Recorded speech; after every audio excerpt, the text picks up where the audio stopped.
Welcome in for episode number 10 of the Blacksburg Buzz. We've hit double digits. I'm your host, Kyle Bean.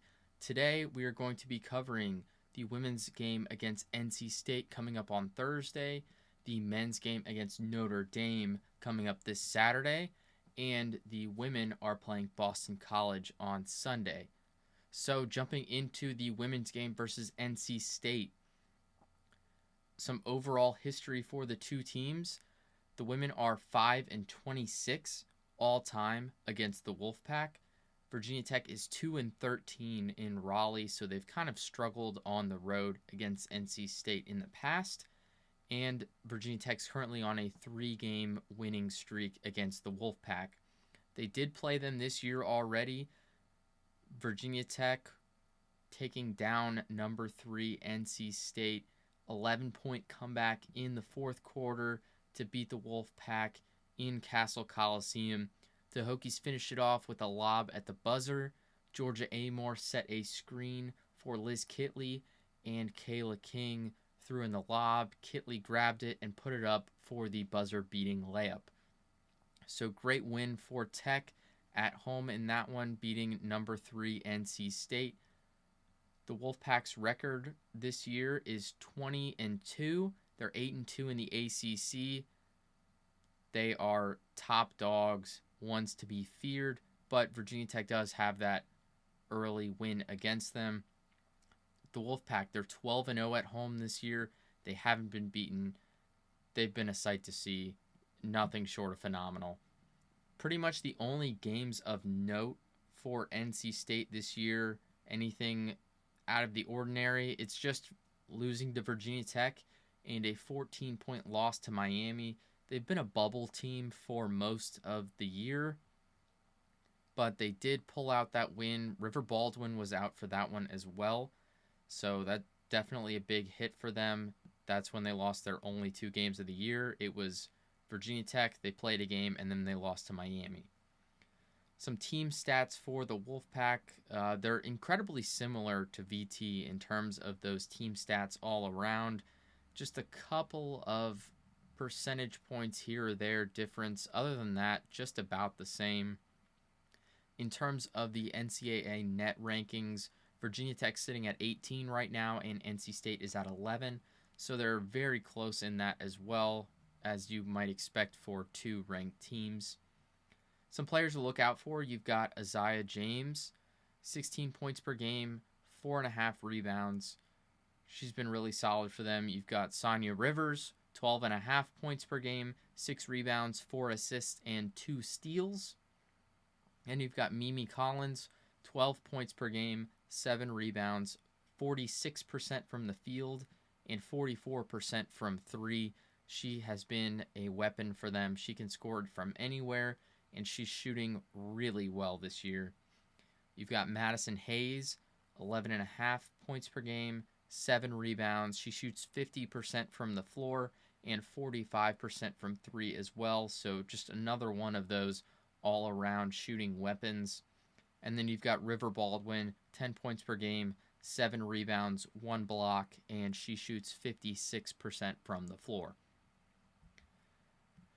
Some notes for the Hokies and the Wolfpack on this one. I think these are going to play into the game really, really strongly.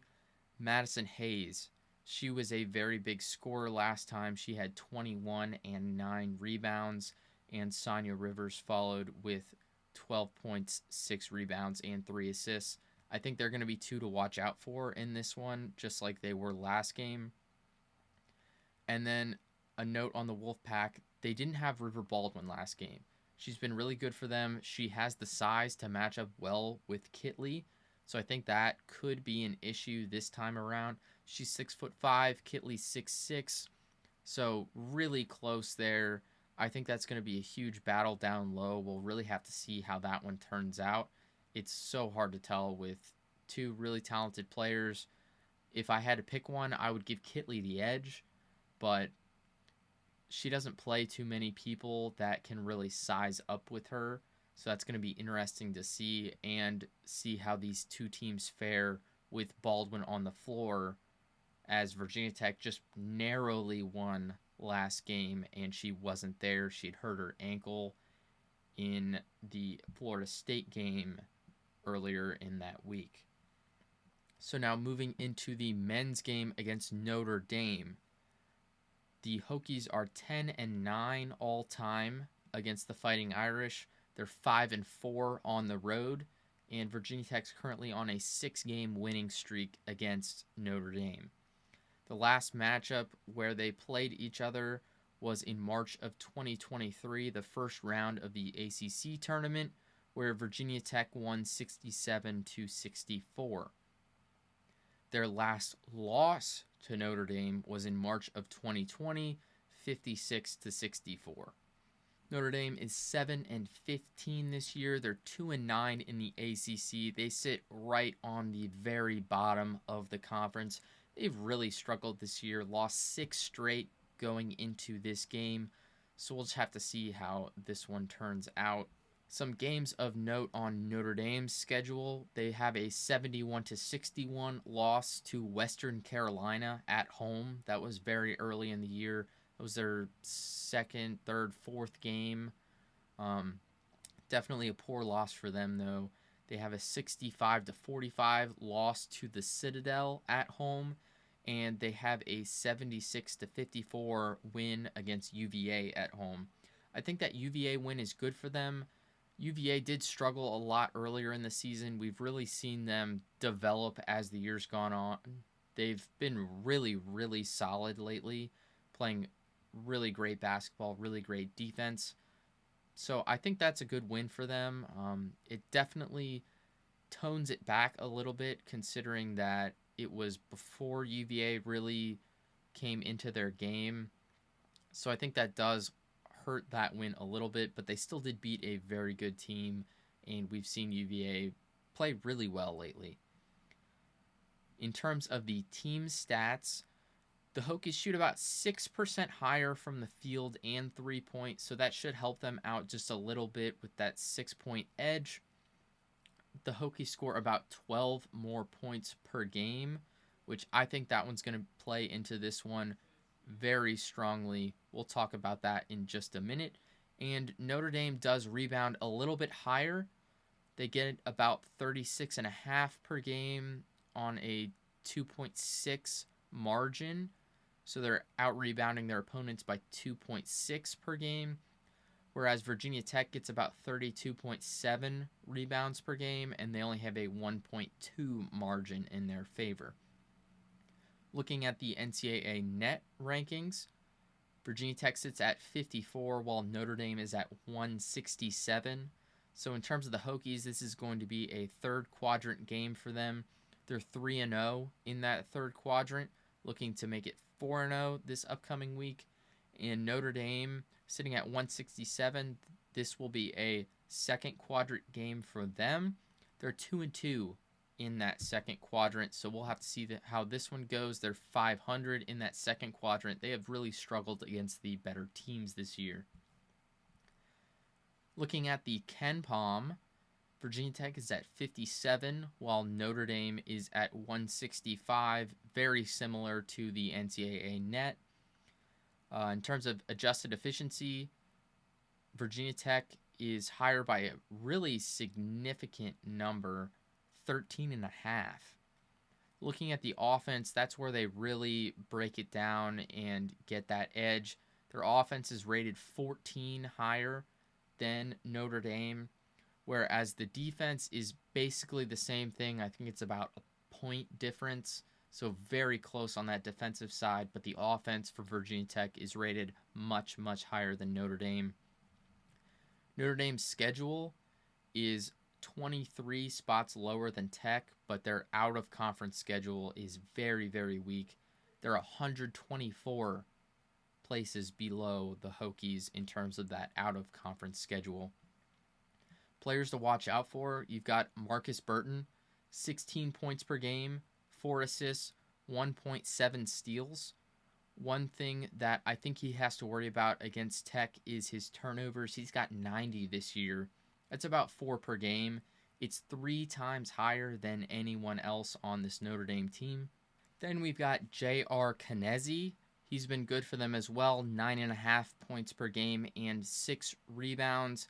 And then Braden Shrewsbury, 9 points per game. He shoots 35% from three. He's one of their better 3-point shooters. Some notes for this one. I think, once again, pressure on Burton is going to be huge. Just getting those turnovers and converting, that is one way that Tech can really get an edge in this game. And then the Hokies just really need to get some buckets. For Notre Dame does not score very well at all. They are very poor at scoring. They only have 6 games over 70 total points. So I think getting up in the point column is going to be huge for them. Now, those 6 games where they scored 70, they did win almost all of them. But they were mostly against significantly smaller schools that I would expect Notre Dame to beat either way.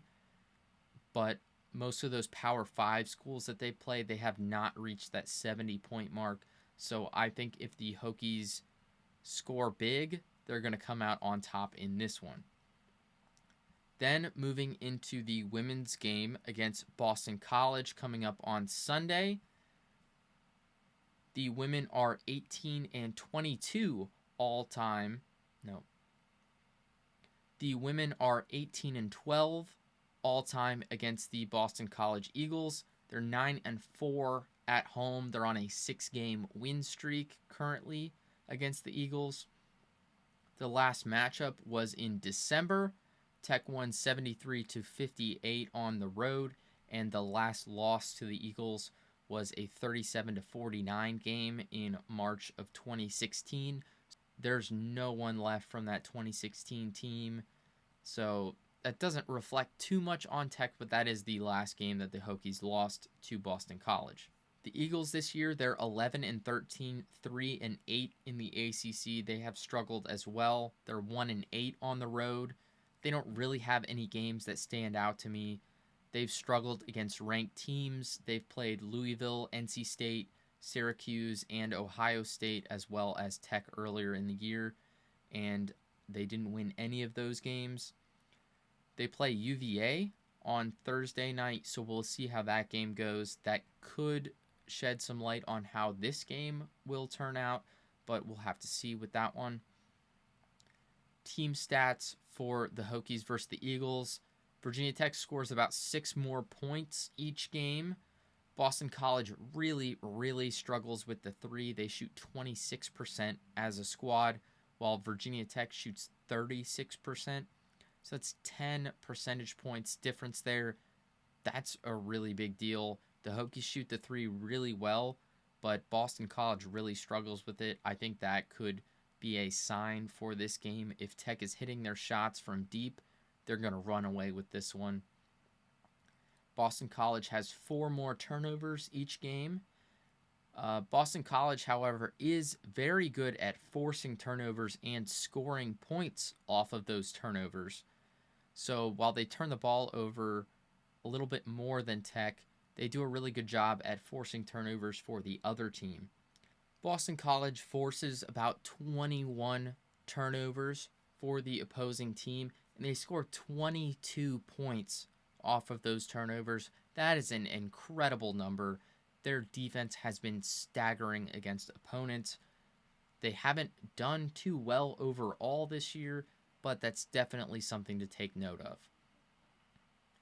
Virginia Tech, on the other hand, they force about 12.5 turnovers, and they score 14 points off of those. So just comparison to that, it's about 8 more turnovers for Boston College, and they score about 8 more points off of those as well. Continuing on that defensive side, Boston College gets about 12 steals per game compared to Virginia Tech's 8, so that's pretty significant as well, those 4 steal difference in favor of Boston College. And overall, BC is a poor rebounding team as well. 35 per game. They have a minus 1.2 margin. Virginia Tech, on the other hand, pulls in 41 boards each game for a plus 8.6 margin. So that's going to be huge for them if they want to come out with the win. Looking at the NCAA net rankings, Virginia Tech sits right at that 18 slot, while Boston College is at 93.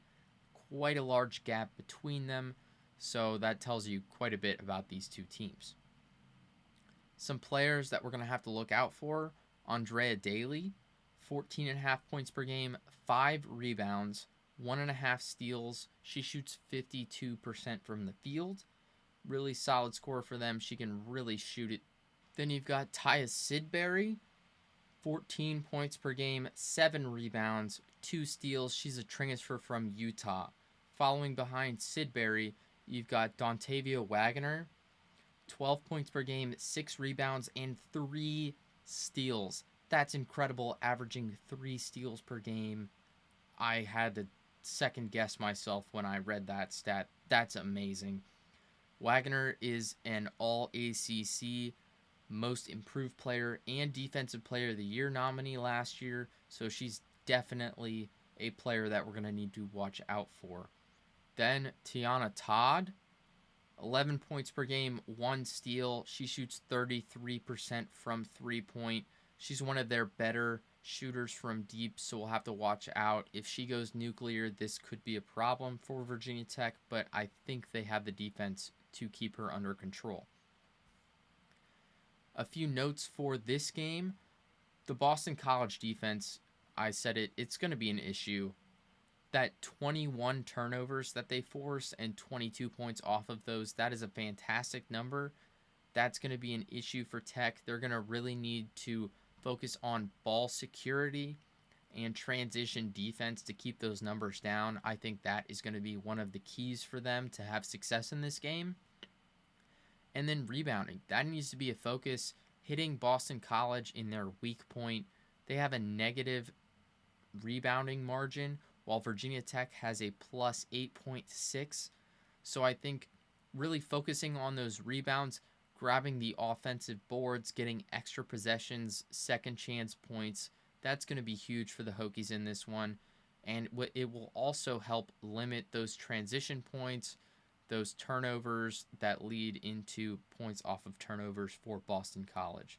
So I think those are the keys for this Boston College game. Now, next week, we're going to be recapping these games for you, and then we're going to preview the men's game against FSU on Tuesday and the women's game against Duke on Thursday. So make sure you tune in next week for those two videos. In the meantime, make sure you have a fantastic weekend. Check out some Hokie basketball, and we'll catch you next week.